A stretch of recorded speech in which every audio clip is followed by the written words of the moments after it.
இருள் நீங்கும்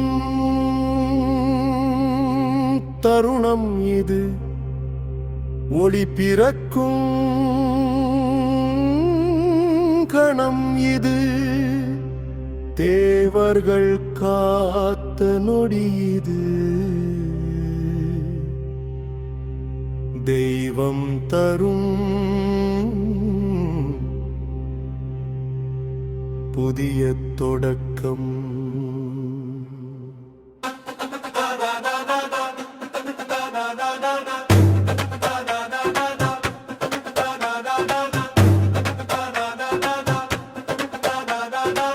கைலாயத்தில் அமைதி சூழ காலம் கூட நின்றது போல, சிவனின் திருநெற்றி திறந்த போது அக்னி ஜுவாலைகள் பறந்தது மேலே. ஆறுத்தி போரிகள் வெளிச்சமாக ஆண்டம் முழுதும் ஒளிர்ந்தது. அந்த சக்தியை தாங்க முடியாமல் அகிலம் எல்லாம் நடுங்கியது. கங்கை தாயின் கரங்களிலிருந்து அந்த சாலைகள் சாந்தமடைந்து சரவண பொய்கையின் நீரில் விழுந்து சக்தியின் விதை அங்கே மலர்ந்தது. தேவர்கள் எல்லாம் கூடி நின்று துயரத்தின் கதையை சொன்னார்கள். சூரபத்மன் கொடுமை கண்டு துயரம் நிறைந்த மனம் கொண்டு அழிவு செய்யும் அசுரனை வெல்ல அவதாரம் வேண்டும் என்றேடினே. அந்த வேண்டுதலின் ஒளியில் அந்த சக்தி உருவம் எடுக்கும்.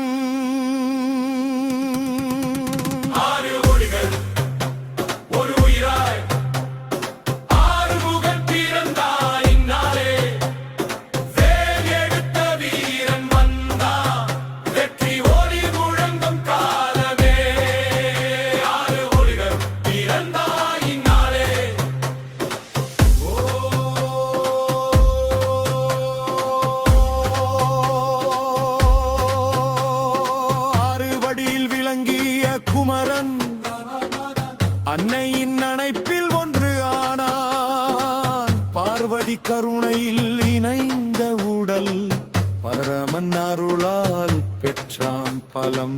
ஆறுமுகத்தில் ஆறு திசைகள் அறிவு ஒளியாக பிரகாசிக்கும். ஆறு கரங்களில் ஆறு சக்தி அறிவை வெல்ல ஆயுதமாகும். மயில் மீது அவன் இளைய வீரன் பின்னல் போல இருந்தான். திடீரென வேல்வொளியில் ஆயும் வீரம் பேசும் அவன் சரவணபவ சரவணபவ. அவன் நாமம் உயிரில் ஓசை. அவன் அருள் வந்தால் பயம் மறையும். அவன் நினைவு வந்தால் நிம்மதி வரும். அமையின் அன்பு அவன் உள்ளத்தில். அப்பாவின் சக்தி அவன் தட்டத்தில்.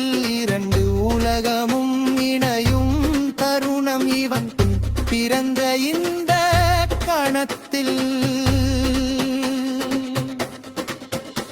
சிறு பிள்ளை என்றாலும் சக்தி பெரிது. சிந்தனை முழுதும் தெய்வ ஒளி. இளம் வயதில் எழுந்த வீண் இருள் உலகத்தை மாற்ற வந்தார்.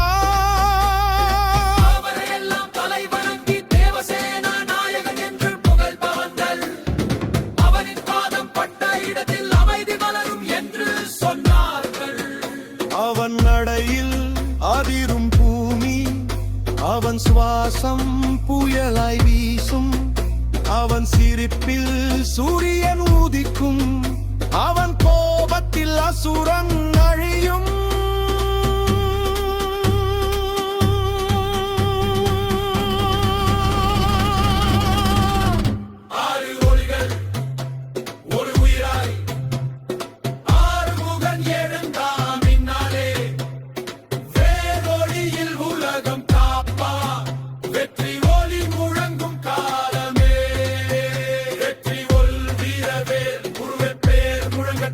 அசுர சேனை நடுங்கட்டும்.